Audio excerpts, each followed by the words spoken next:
Hi guys! Good morning! So today, itutur ko kayo dito sa Miniland. Isa ito sa mga top destination dito sa Legoland. Actually, isa to sa section kapag malapit na kayong umuwi, madadaanan nyo to pag paalis na kayo ng Legoland. Kasi nasa last end beach ito ng Legoland. So, ayan guys. So, ang laki-laki nitong Miniland na to. And kailangan magsimula kayo from dun sa entrance. And then, kailangan libutin ninyo talaga siya para makita nyo yung bawat piece ng Legoland structure. So, ito, inspiration to ng mga city ng bawat countries. At yung mga top destination ng bawat countries or bawat tourist spot ng bawat countries. So, hindi ko na lang ipapakita sa inyo yung buo para kapag pumunta kayo sa Legoland, makikita nyo pa rin yung mga hindi nyo makikita dito sa video. So, kagaya nito, di ba? Ang ganda-ganda, guys. So, ang maganda pa dito sa Miniland, guys, bawat structure nila, meron talagang mga halimbawa gumagana na sistema. Halimbawa, yung mga ilaw ng mga building o kaya yung mga sasakyan gumagalaw, yung mga yung Ferris wheel gumagalaw din yun, guys. So, yun yung maganda dito sa Legoland. Talaga makikita nyo na talagang gumagalaw sila at nakakatuwang panoodin. Tuwan-tuwa si James. Gustong-gusto niya yung mga ganyan. Kita nyo yun, yung sasakyan, o diba, umaandar siya doon sa buong city. Ito, London yata to, guys. So, anyway, pag pumunta kayo ng Legoland, guys, ang entrance fee dito sa Legoland is nasa 66 pounds. So, pero pag nag-book kayo online, is makaka-discount kayo parang 45 pounds. So, in pesos, I think nasa 4,000 pesos or 4,500 per person. So, yung adult at saka yung mga bata, same lang yung ticket nila, guys. So, ayan, guys. O, diba? Pero dahil nga late booking kami na nagpunta, hindi na namin nakuha yung discount kasi nga nag-chance lang kami na makapasok sa Legoland today kahit umuulan. Kasi nga alam namin na bukas maganda yung panahon, sobrang busy, baka hindi kami makapagpabook. So, ayan, swerte naman na tumigil yung ulan every time na lumalabas kami. And kagaya ngayon, na-enjoy namin tong view dito sa Miniland.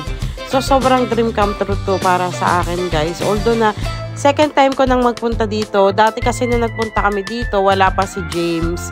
So, ngayon na meron na kaming James, kailangan puntahan ulit namin yung mga pinuntahan namin noon, nung mga maliliit pa yung bata, para naman ma-experience din ni James. Kasi nga, yung mga napuntahan na namin. So, medyo alam na ni CJ, ni Kenny, ni Shiloh yung i-expect dito. Pero si James, dahil first time niya, talagang napapawaw siya sa mga nakikita niya. Sobrang happy ako, guys. This is my birth month.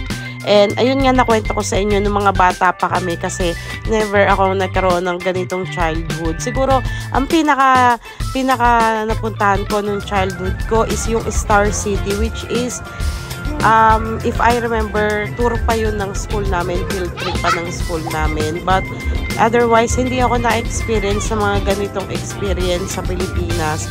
Kaya naman ngayon na afford ko na at may mga anak ako, gusto kong maranasan ng mga anak ko lahat ng mga hindi ko naranasan syempre nung nasa Pilipinas ako.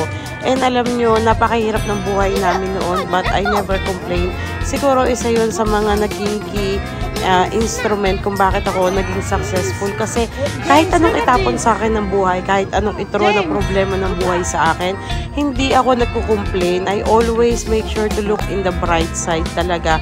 And I always find a reason kung bakit nangyayari yung mga bagay-bagay na yon.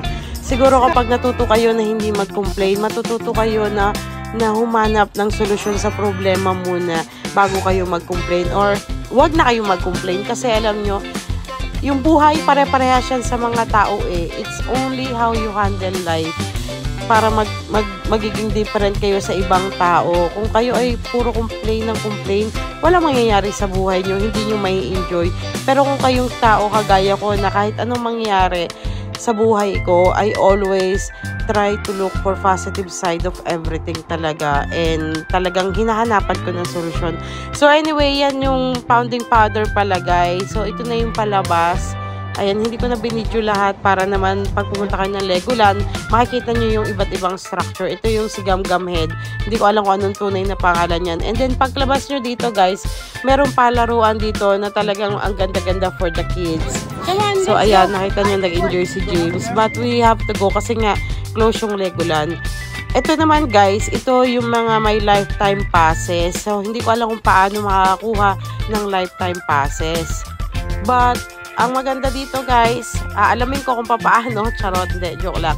Anyway, maganda dito, may mga space pa guys, yung mga bagong papasok para magkaroon ng lifetime passes. Ayan oh, ang dami pang space. So, siguro mahal yung lifetime passes or hindi ko alam kung paano nakukuha yung lifetime passes. But I will find out soon. Anyway, for you to win family treats again on this video, all you have to do is comment your childhood memories, and also mag-comment ka na rin ng picture ng mga anak mo or picture mo nung bata ka pa para naman makilala at makita kita. So again, sa comment section lang po ako nagbabasa ng mga comment. So thank you for watching. It's time!